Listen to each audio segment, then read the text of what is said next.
যার মুখের এক পাশটা ঝলসে গিয়েছিল অ্যাসিডে।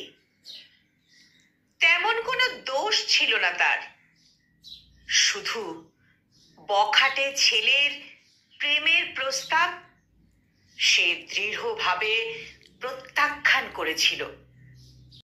আজ আমি সেই সব নারীর কথা বলবো যারা নির্যাতিত হয়েছিল বারংবার, মুক্তিযুদ্ধের আগে কিংবা পরে।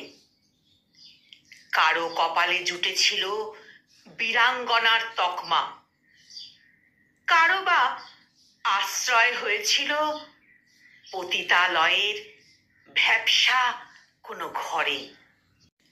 আজ আমি সেই সব শিশুর কথাও বলবো যে নারী হবার আগেই আস্বাদ করেছিল নারীত্বের চরম অভিশাপ, যার নির্মল শৈশব ছিঁড়ে খুঁড়ে নিয়েছিল পুরুষের লালসার পাপ।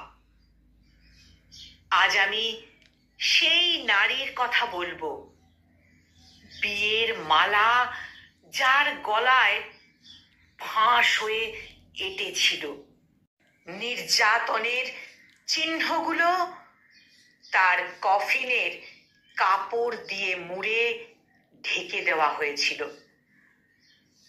আজ আমি সেই সব নারীদের কথা বলবো নারী দিবসের শুভেচ্ছা বার্তা যাদের কানে কখনো পৌঁছয়নি।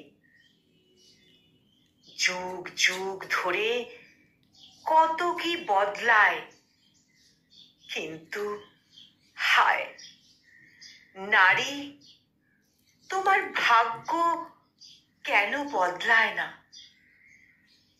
নারী, তোমার ভাগ্য কেন বদলায় না? নারী দিবসের এই সংকলিত পাঠটি উচ্চারণে আমি নিবেদিতা। Namaste.